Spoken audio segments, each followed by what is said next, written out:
Dear students,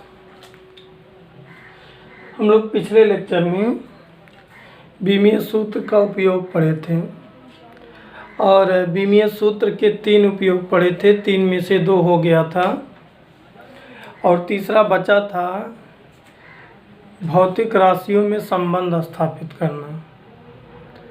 तीसरा क्या बचा था? भौतिक राशियों में संबंध स्थापित करना। तो आज हम लोग पढ़ेंगे बीमीय सूत्र की सहायता से भौतिक राशियों में संबंध स्थापित करना। आज हम लोगों का टारगेट होगा कि बीमीय सूत्र की सहायता से कैसे किसी भौतिक राशियों में संबंध स्थापित किया जाता है। तो इसके बारे में हम लोग देख रहे हैं किस तरीके से काम किया जाएगा। इसके लिए पहले आज हम न्यूमेरिकल कुछ क्वेश्चंस से इसको समझाते हैं और जब समझ में आ जाएगा तब इसके थ्योरी को लिखवाएंगे। पहले इसके कुछ क्वेश्चंस सॉल्व करवाएंगे और सॉल्व क्वेश्चंस की सहायता से देखना है कि इसमें काम कैसे करना है। जैसे क्वेश्चन हम ले रहे हैं कि किसी सरल लोलक का आवर्तकाल, एक क्वेश्चन है कि किसी सरल लोलक का आवर्तकाल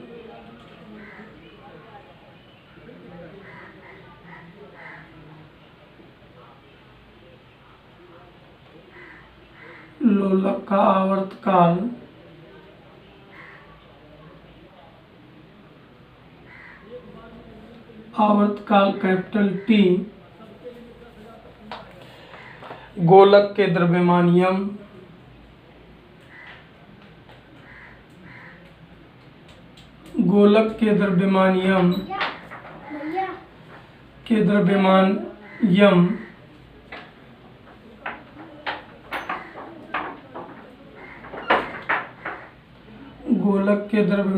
एवं द्रव्यमानियम धागे की लंबाई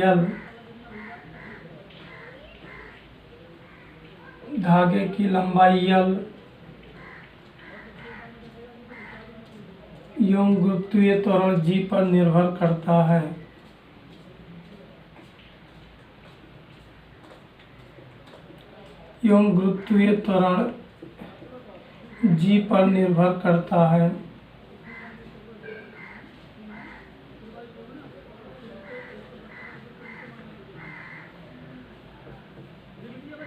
तो सरल लोलक के आवर्तकाल के लिए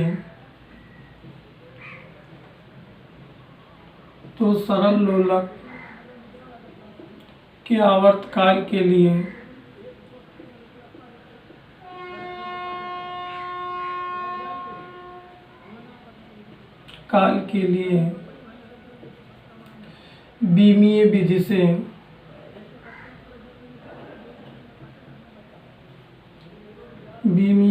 से व्यंजक प्राप्त कीजिए। ये हम लोगों का क्वेश्चन है आज का भी का।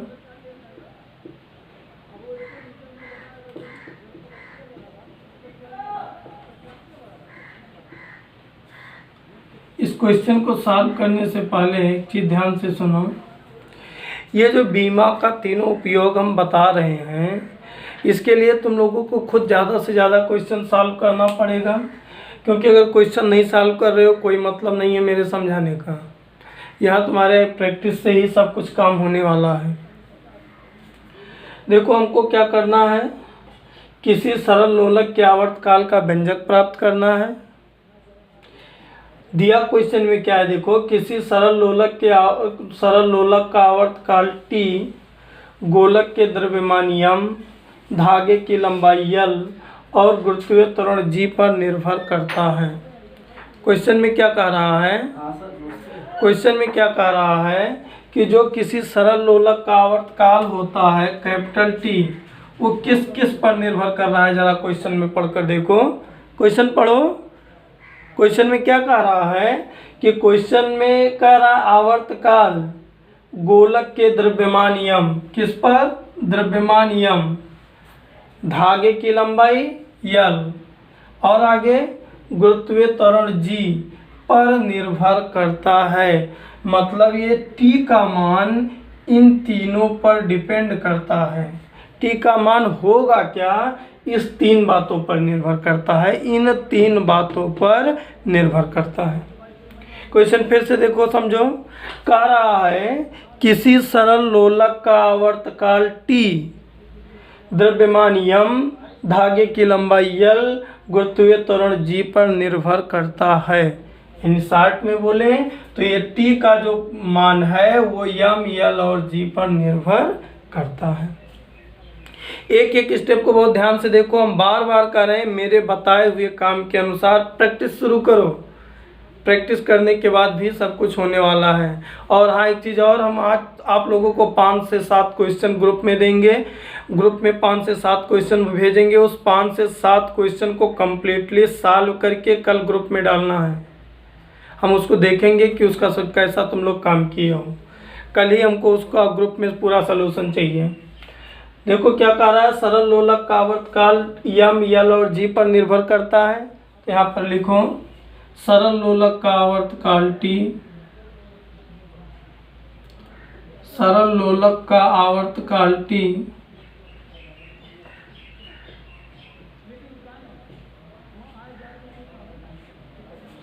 आवर्तकाल कैपिटल T किस पर निर्भर कर रहा है, गोलक के द्रव्यमान m, गोलक के द्रव्यमान m, धागे की लंबाई L,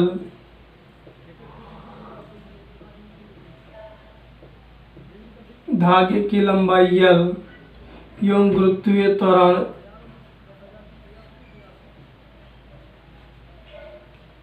गुरुत्वीय त्वरण G पर निर्भर करता है, निर्भर करता है। आवर्तकाल T m पर डिपेंड है, L पर डिपेंड है और G पर डिपेंड है। आगे का काम बहुत ध्यान से देखना, इसलिए यही मेन का वर्ड है, इसलिए यहाँ पर ध्यान दो। इसलिए कर क्या देंगे, बहुत बारीकी से ध्यान देना। किसका फार्मूला निकालना है, T का। किसका फार्मूला निकालना है, T का। यहाँ लिख देंगे T। फार्मूला किसका निकालना है, T का, लिख देंगे T इज प्रोपोर्शनल। बहुत ध्यान से देखना, फार्मूला किसका निकालना है, T का। T is proportional. आगे फिर T किस पर डिपेंड करता है, m पर, लिखो प्रोपोर्शनल m। आगे L पर, L। आगे G लिखेंगे T proportional m into L, m into L into G। आगे का कॉन्सेप्ट क्या होगा, देखो T इज इक्वल टू, ये प्रोपोर्शनल का सिंबल हटाने के लिए कांस्टेंट K यूज कर लेंगे, m L G। आगे देखो, आगे का काम K, m पर कोई घात लगा देंगे, m power x, L power y, G power z। Equation number 1 मान लेंगे। यही इतना बहुत ही इम्पोर्टेंट काम है, इसको फिर से समझो। इसको यही 3 लाइन सब कुछ कर दिया, यही 3 ही लाइन सब कुछ कर दिया। ये 3 लाइन अगर नहीं समझे बहुत ही तकलीफ देगा ये तीनों लाइन। इसी 3 लाइन को फिर से समझो। हमको करना क्या है, हमको सरल लोलक का क्या निकालना है, क्या निकालना है, आवर्तकाल। आगे क्वेश्चन में क्या दिया है कि आवर्तकाल T जो है वो द्रव्यमान m, लंबाई L और त्वरण G पर निर्भर करता है। वही चीज़ हम लिख लिए, सरल लोलक का आवर्तकाल गोलक के द्रव्यमान m, धागे की लंबाई L, गुरुत्वीय त्वरण G पर निर्भर करता है। ऐसा क्वेश्चन में कहा है, ऐसा क्वेश्चन में कहा है। और अगर ऐसा क्वेश्चन में कहा है तो हमने लिखा, इसलिए ये कॉन्सेप्ट देखो यहीं से, अब यहीं से काम शुरू। ये T जो है जिस पर निर्भर करता है उसको प्रोपोर्शनल के साथ लिख दो, अर्थात T proportional m L G। अर्थात क्या, T proportional m L G। यहाँ तक कोई डाउट, 1 मिनट।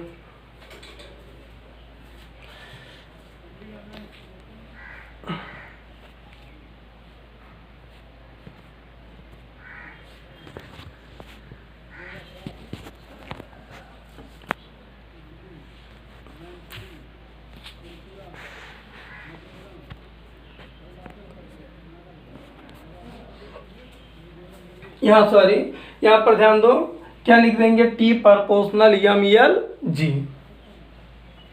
फिर से देखो, सरल लोलक का आवर्तकाल किस पर, यम यल और जी पर डिपेंड करता है, इसलिए हम लिख दिए T proportional M into L into, जिसका फार्मूला निकालना है वो समानुपाती जिस पर निर्भर करता है, या अनुपात प्रोपोर्शनल के सिंबल के साथ क्या, टी प्रोपोर्शनल जिस पर निर्भर करता है। दूसरा कॉन्सेप्ट सिस्टम, प्रोपोर्शनल का सिंबल हटाने के लिए कांस्टेंट कोई के लगा दिए। तीसरा, जो भी यहाँ पर लिखा था उस पर घात x y z a b c d कुछ मान लेते हैं, यहाँ पर हम घात क्या मान लिया, एक्स वाई जेड। क्या हो गया, T is equal to K M power X L power Y into G power Z. अब अगला काम क्या करते हैं, दोनों पक्षों की बीमा ले लेते हैं। यहाँ पर लिखते हैं दोनों पक्षों की बीमा लेने पर,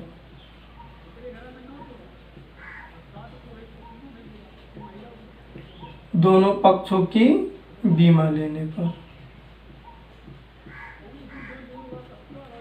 जब हम लोग दोनों पक्षों की बीमा लेंगे तो फिर बीमा लेने से पहले कुछ सोच लिया जाए।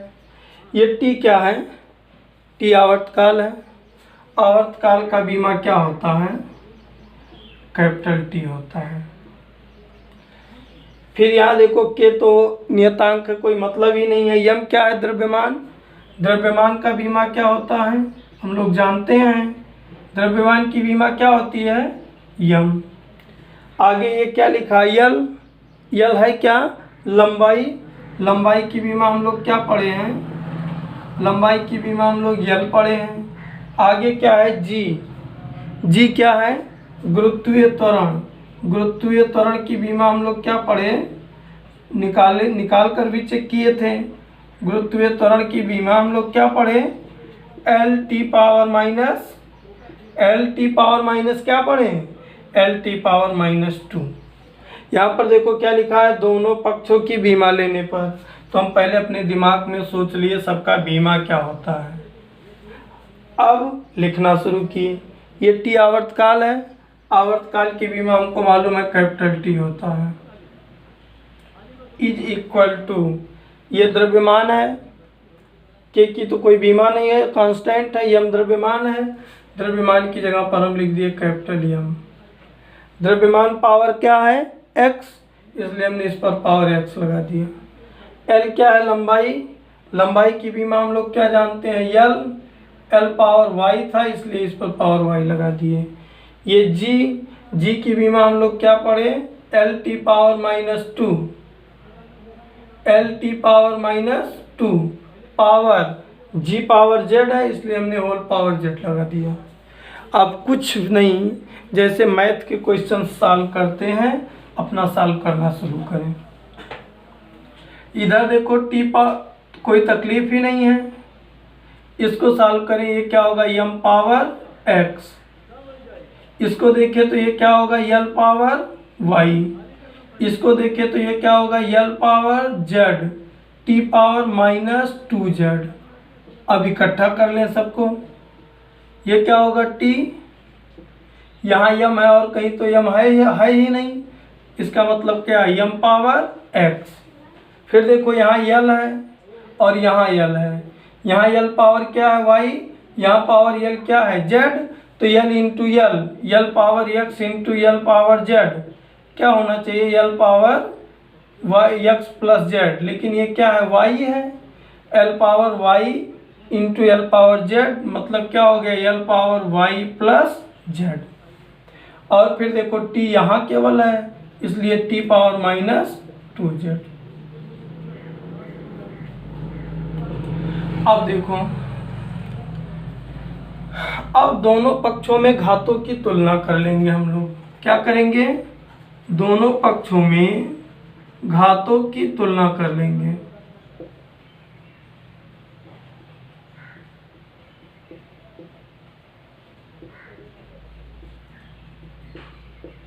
दोनों पक्षों में घातों की तुलना करने, घातों की तुलना कर चुके हो 10th में।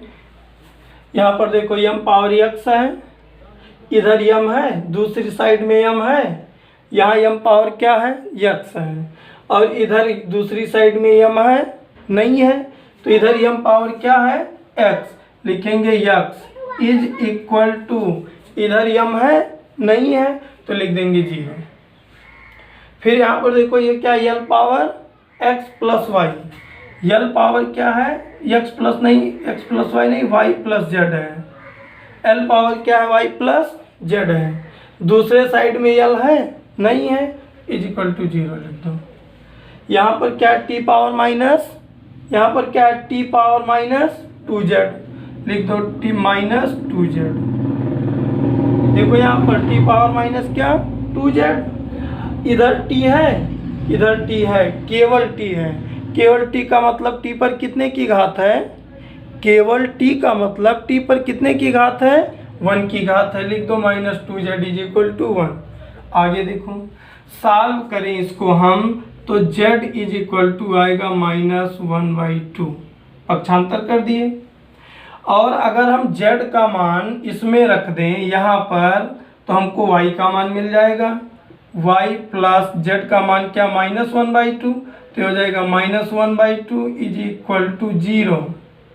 तो यहाँ से y इज इक्वल टू क्या आ जाएगा 1/2। पहले हम क्या करते हैं, गुणांकों घातों की तुलना करके समीकरण बना लेते हैं और उस समीकरण से x y z का मान निकाल देते हैं। देखो यहाँ x का मान मिल गया, यहाँ पर y का मान मिल गया और यहाँ पर z का मान मिल गया। घातों की तुलना करते हैं और घातों की तुलना करके जो भी वेरिएबल्स होता है उस सब का क्या करते हैं, मान निकाल देते हैं। तीसरा स्टेप क्या करते हैं, जो ये x y z का मान आया है, ये जो x y z का मान आया है, ये समीकरण 1 में उठाकर रख देंगे जहाँ समीकरण 1 माने थे। हम लोग समीकरण 1 क्या माने थे, t is equal to K M power X L power Y G power Z. ये जो x y z का मान आया है इसको कहाँ पर रख देंगे, समीकरण 1 में रख देंगे। यहाँ पर लिखोगे x y तथा z का मान समीकरण 1 में रखने पर, जब हम लोग इसको समीकरण 1 में रखेंगे तो समीकरण 1 है क्या, t is equal to K M power x, क्या है m पावर x, x का मान क्या आया है 0, लिख देंगे m power 0 into l power y, y का मान कितना है 1/2, तो लिख देंगे l power 1/2 into g power z, z का मान कितना है -1/2, लिख देंगे g पावर -1/2। अब हमको ये समझाओ कि अगर कोई कांस्टेंट हो या वेरिएबल हो और उस पर पावर 0 हो तो उसका मान कितना होता है। जैसे लिखा है x पावर 0, 365 पावर 0 या x y z पावर 0, तो इसका मान 1 होता है। 10th में हम बताए थे, चाहे कांस्टेंट हो या वेरिएबल हो, अगर उसके पावर 0 होता है तो उसका मान 1 होता है। दूसरा ये देखो, अगर x पावर -1 लिखा हो तो इसको 1/x लिख देते हैं हम लोग। अगर लिखा है x के पावर -1/2 तो हम लोग इसको लिख देते हैं 1/x पावर 1/2, ऐसा कर देते हैं। तो इस फार्मूले का, इस सिस्टम का उपयोग करो जो हम लोग पढ़े हैं। m पावर 0 का मतलब 1, l पावर 1/2 ठीक है, g पावर -1/2 का मतलब नीचे ले आओ। और थोड़ा सा देखो, t इज इक्वल टू के, इसको हम लिख सकते हैं l बाई जी पावर 1/2। 1/2 का मतलब क्या होता है, 1/2 का मतलब अंडर रूट होता है, लिख सकते हैं k इंटू √l/g। अब यहाँ k का कुछ प्रायोगिक मान होता है जो क्वेश्चंस में दिए होते हैं। यहाँ पर ये जो k का प्रायोगिक मान होगा, जो k का प्रायोगिक मान होगा वो क्या होगा, देखो वास्तव में यही मेरा फार्मूला बन गया, लेकिन अगर k का प्रायोगिक मान दिया है तो रख दो, नहीं तो यही हम लोगों का फार्मूला बन गया। क्या बन गया, t = k √L/g। हम लोग जानते हैं k का प्रायोगिक मान 2 पाई होता है, तो चाहे 2 पाई रख दो या यहीं छोड़ दो, कोई दिक्कत नहीं। हम लोगों का फार्मूला क्या बन गया, t = k √L/g। यही मेरे सरल आवर्त गति करते हुए पेंडुलम के आवर्तकाल का समीकरण है। हम बार बार कह रहे हैं, इसको नोट करिए, समझिए, देखिए, मेरे बताने से कुछ भी नहीं होगा। हम जितना बता रहे हैं उसका जितनी बार प्रैक्टिस करोगे उतना अच्छा पाओगे। ऐसे का क्वेश्चन और देखते हैं हम लोग, ऐसे 2-1 क्वेश्चन और देखते हैं हम लोग, और अपने बुक से इस तरीके के अधिक से अधिक क्वेश्चंस को लगाने का प्रयास जरूर करना, क्योंकि बिना क्वेश्चंस लगाए कुछ नहीं होने वाला है। और दूसरी बात, हम कुछ क्वेश्चन सभी ग्रुप में डाल देंगे, उसका मुझे कल सलूशन चाहिए। कल अगर सलूशन नहीं मिला तो आज कल से पढ़ाना बंद। अब यहाँ तक कोई डाउट नहीं अगर, तो एक क्वेश्चन और प्रैक्टिस कर रहे हैं हम लोग। 2-1 प्रैक्टिस करने के बाद रिजल्ट निकालें, तब फिर समझाएं। जैसे देखो एक क्वेश्चन है,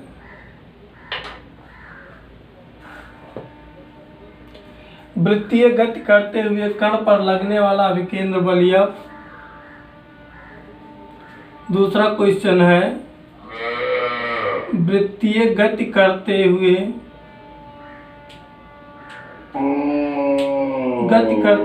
कण पर लगने वाले या पर लगने वाला अभिकेंद्र बल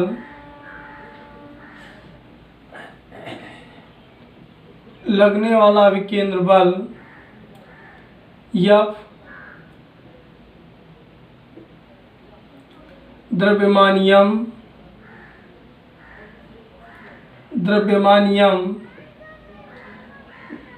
वेग v और त्रिज्या r पर निर्भर करता है।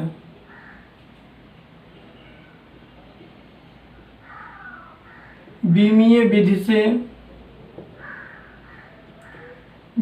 विधि से अभिकेंद्र बल का व्यंजक प्राप्त कीजिए। अभिकेंद्र बल का व्यंजक प्राप्त कीजिए।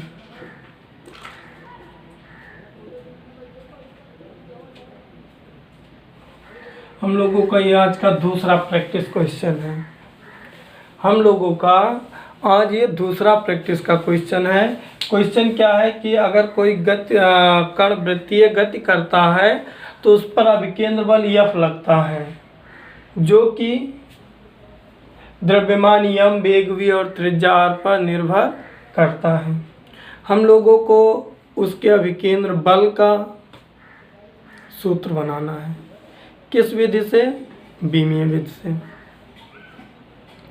तो प्यारे बच्चों, आप लोगों को मालूम है कि हमारा पहला कदम क्या होना चाहिए। अब आप लोग बताओ, सोचो, तब हम करेंगे। मुझे कुछ नहीं आ रहा है, मुझे इस क्वेश्चन में कुछ भी नहीं आ रहा है।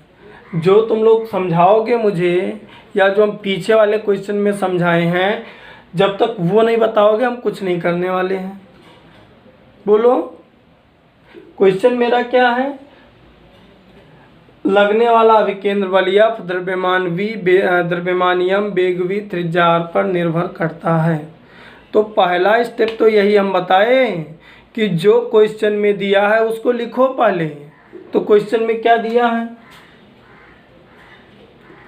क्वेश्चन में दिया है वृत्तीय गति करते हुए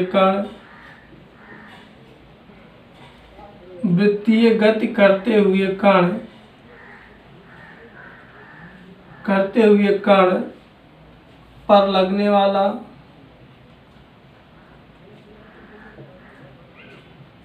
पर लगने वाला अभिकेंद्र बल F,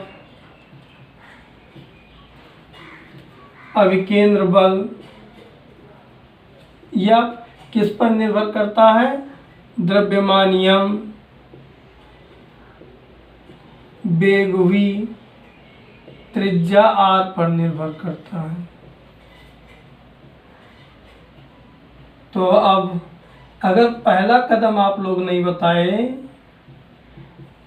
साहब लोग, तो दूसरा कदम तो बताना पड़ेगा ही। बोलिए साहब, अगर ये कदम हम बता दिए तो दूसरा कदम क्या होगा, ये भी नहीं मालूम? चलो, नहीं मालूम है तो अच्छी बात है। निर्भर करता है तो प्रोपोर्शनल के सिंबल के साथ लिख दें। क्या लिख दें? F proportional. F किस पर निर्भर करता है? m पर। F प्रोपोर्शनल m किस पर निर्भर करता है? v पर। v किस पर निर्भर करता है? r। दूसरा स्टेप, प्रोपोर्शनल का सिंबल हटाने के लिए कांस्टेंट k लगा दें और इन सब पर पावर कुछ लिख दें, x y z। Equation number 1 मान लें। तीसरा स्टेप श्रीमान जी, तीसरा स्टेप क्या होगा? बोलो। तीसरे स्टेप में दोनों पक्षों की बीमा लेते हैं। क्या कर लेते हैं? दोनों पक्षों की बीमा ले लेते हैं। तो यहाँ पर लिखो दोनों पक्षों का बीमा लेने पर, जब दोनों पक्षों का बीमा लेंगे तो फिर वही तकलीफ, F बल है, बल की बीमा पहले निकाल के हम लोग चेक कर लें क्या होता है, सोच लें। ma हम पिछले लेक्चर में हम लोग समझे भी थे। द्रव्यमान का बीमा m, त्वरण का बीमा क्या, L(T⁻²). पूरा बीमा क्या हो गया? बल का m L(T⁻²). इस F के जगह पर क्या लिख दें? m L(T⁻²). आगे के कांस्टेंट है, आप लोगों को मालूम है कांस्टेंट की बीमा क्या होती है? होती है? नहीं होती है, तो इसको छोड़ देंगे। द्रव्यमान m का बीमा क्या हो गया? m। पावर क्या है? x लगा दो। ये v क्या है? वेग है। वेग का बीमा क्या होता है? हम लोग पढ़े हैं L(T⁻1). v की जगह पर क्या लिख दें? L(T⁻1) power y। और r त्रिज्या है, त्रिज्या का बीमा L होता है, हम लोग जानते हैं। दूसरा स्टेप बताए थे, सबको इकट्ठा लिख दो। तो यहाँ पर देखो, पहले होगा m पावर x, यहाँ ब्रैकेट तोड़ेंगे L power y, t power -y, और ये ब्रैकेट तोड़ेंगे तो L पावर z होगा। और इधर जो श्रीमान जी हैं इनको तो आप लोग लिखोगे ही, m L(T⁻²). तीसरा स्टेप क्या बताए थे? सबको इकट्ठा लिखो। तो यहाँ m है और इधर कहीं m है? नहीं है, तो यहाँ पर क्या लिख दें? m power x।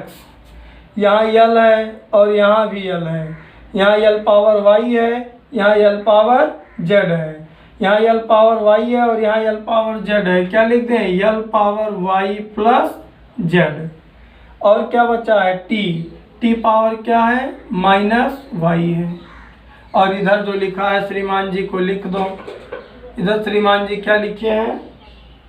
m L(T⁻²). m L(T⁻²). अब क्या करोगे? अब तो सब काम हो चुका है। लास्ट स्टेप क्या है? लास्ट स्टेप क्या है? दोनों पक्षों में घातों की क्या कर लो? तुलना कर लो। यहाँ पर लिखोगे दोनों पक्षों में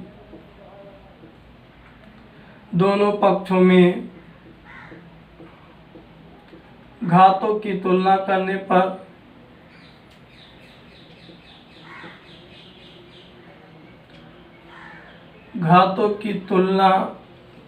पर जब दोनों पक्षों में घातों की तुलना करेंगे तो इधर देखो m है, इधर m है, इधर m पावर क्या है? x है, इधर m पावर 1 है, x इज इक्वल टू 1।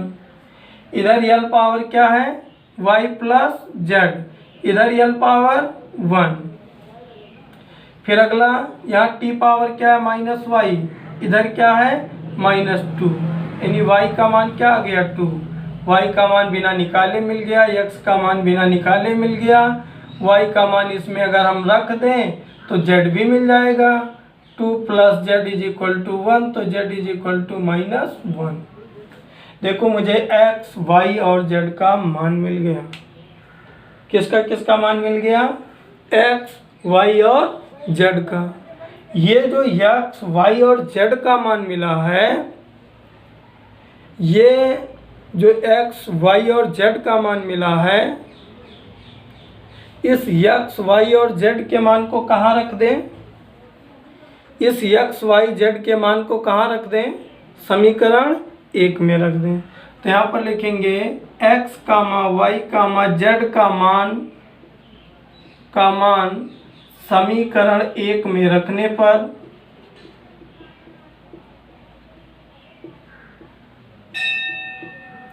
जब इसका मान समीकरण 1 में रखेंगे तो आएगा f equal to m power x का मतलब 1, v पावर y का मतलब 2, r पावर z का मतलब माइनस 1। तो देखो इसको सॉल्व करोगे k m v square, r power minus 1 का मतलब r नीचे आ जाएगा, k is equal to k एक नियतांक है, k इज इक्वल टू 1 रख दो। मेन फार्मूला तो यही बन गया। और क्लियर करना चाहो तो k का मान क्या रख दो, 1 रख दो। f इज इक्वल टू क्या आ जाएगा, m v square upon r। यही हमारे सरल आवर्त गति कर रहे कण के अभिकेंद्र बल का सूत्र है। क्या है, सरल आवर्त गति कर रहे कण के अभिकेंद्र बल का सूत्र है। अब हम 2 एग्जाम्पल समझाए, 2 एग्जाम्पल के सहारे रिजल्ट क्या आया इस पर थोड़ा सा चर्चा कर लें और कहीं पॉइंटेड कर लें। कहीं पर पॉइंटेड करके हम लोग अपने दिमाग में सेट करना चाहें। बीमीय विधि से फार्मूला बनाने के लिए हम लोग क्या करते हैं, पहला काम, जिस फार्मूले को बनाना है वो किस पर डिपेंड करता है ये लिखें। क्या करें, लिखें कि यह राशि इस पर निर्भर करती है। दूसरा, उसको प्रोपोर्शनल के सिंबल के साथ लगा दें। तीसरा, प्रोपोर्शनल का सिंबल हटाकर जिस पर निर्भर करता है उस पर x, y, z घात लगा दें। चौथा, बीमा ले लें। पांचवा, घातों की तुलना कर दें। घातों की तुलना करके x, y, z का मान निकाल दें और फिर से जो x, y, z का मान आया इसको ले जा कर के समीकरण 1 में जो बनाए थे वहाँ रख दें, सॉल्व कर दें। जो भी कुछ प्राप्त हुआ बच्चों वो क्या है, वो फार्मूला है जिसको हम फाइंड करने के लिए ये सब काम किए थे। ये वो फार्मूला बन जाएगा जिसको फाइंड करने के लिए हम लोग ये सब किए थे। जैसे एक फार्मूला और देखते हैं हम लोग। जैसे एक फार्मूला और देखते हैं कि किसी माध्यम में ध्वनि की चाल, किसी माध्यम में ध्वनि की चाल v प्रत्यास्थता गुणांक E और घनत्व D पर निर्भर करता है। क्वेश्चन हम लोगों का है, किसी माध्यम में ध्वनि की चाल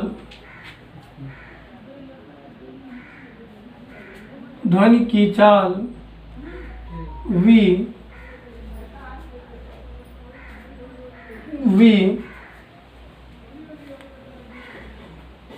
प्रत्यास्थता गुणांक E किस पर निर्भर करता है, प्रत्यास्थता गुणांक E, प्रत्यास्थता गुणांक E और घनत्व D पर निर्भर करता है। घनत्व D पर निर्भर करता है। निर्भर करता है तो ध्वनि की चाल तो बीमीय विधि से ध्वनि की चाल का सूत्र, ध्वनि की चाल का व्यंजक प्राप्त कीजिए। मतलब हम लोगों को ध्वनि की चाल का फार्मूला बनाना है। तो अब शायद श्रीमान जी आप लोग बहुत समझ चुके। पहला स्टेप क्या होना चाहिए कि मेरे क्वेश्चन में दिया क्या है कि ध्वनि की चाल किस पर निर्भर कर रहा है। तो देख लो, प्रत्यास्थता गुणांक ई और ध्वनि घनत्व डी पर निर्भर कर रहा है।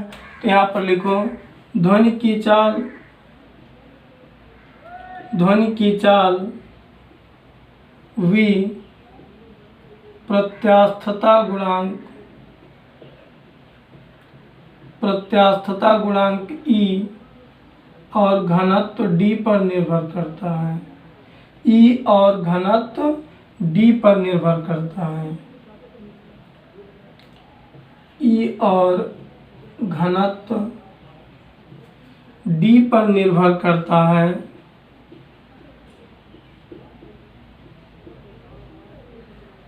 इसलिए अब तेज काम करेंगे। आप लोग बुद्धिमान हो गए बच्चों।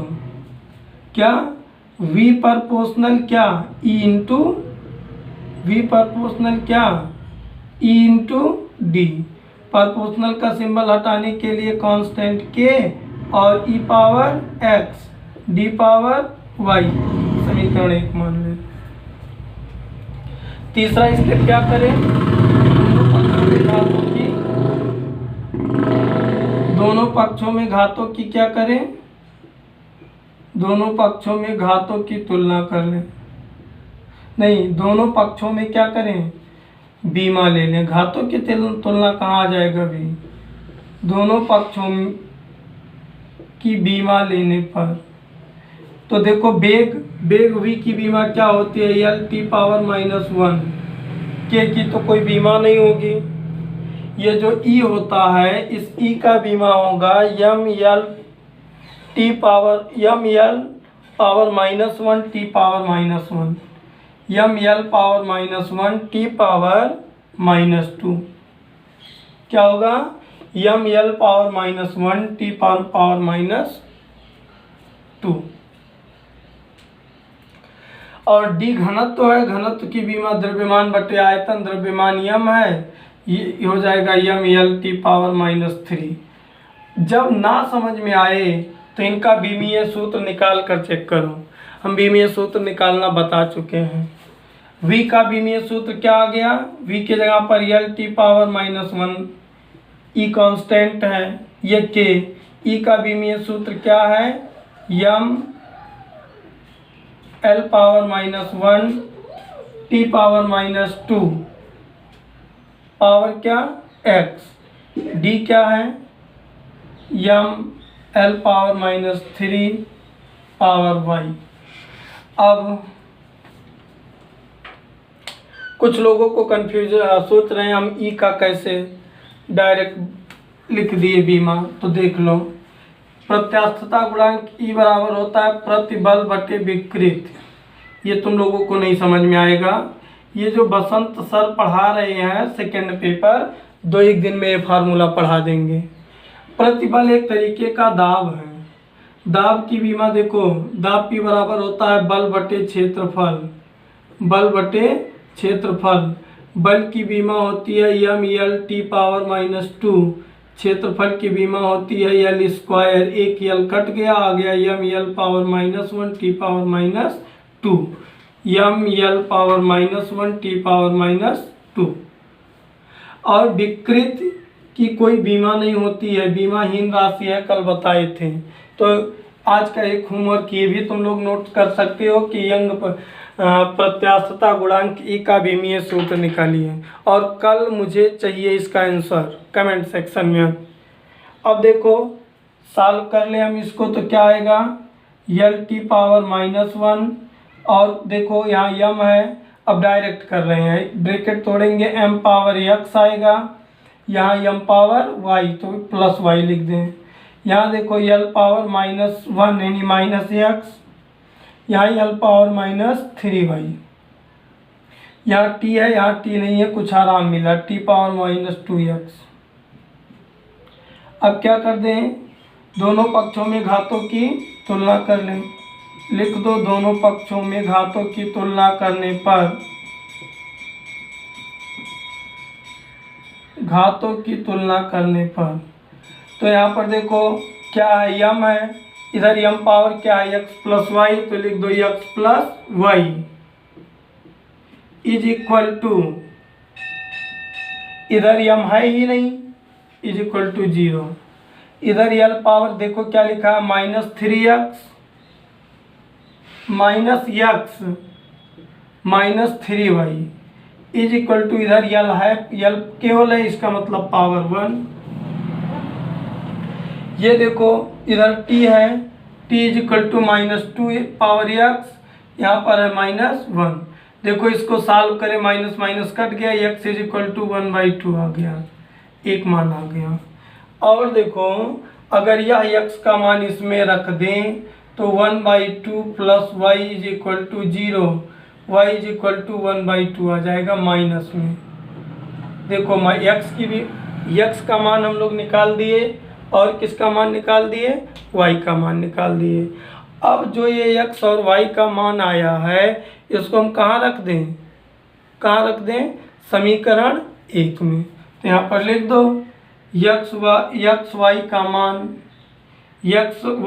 मान समीकरण 1 में रखने पर, समीकरण 1 क्या है, v is equal to k e power x d power y, v is equal to e power x का मतलब क्या 1/2 इंटू डी पावर y का मतलब -1/2, माइनस होने के कारण वो नीचे चला जाएगा, 1/d पावर 1/2। आगे देखो ये दोनों एक साथ लिख सकते हैं, e/d पावर का होल 1/2 और होल 1/2 का मतलब होता है अंडर रूट, ऐसे लिख दें अंडर रूट e/d। जनरली हमारा यही हो गया formula, e is equal to के अंडर रूट e/d। यही किसी माध्यम में ध्वनि के चाल का सूत्र है। इस तरीके से प्यारे बच्चों प्रयास करना, ऐसे क्वेश्चन का कम से कम 2 से 3 क्वेश्चन का प्रैक्टिस करना। और फिर अब हम कल तीनों का फिर से रिवाइज कर देंगे, एक एक क्वेश्चन बताएंगे और उसके बाद हम अब नेक्स्ट टॉपिक पर चले आएंगे। इसका प्रैक्टिस करना, नोट मेंटेन करना आप लोगों का काम है। धन्यवाद।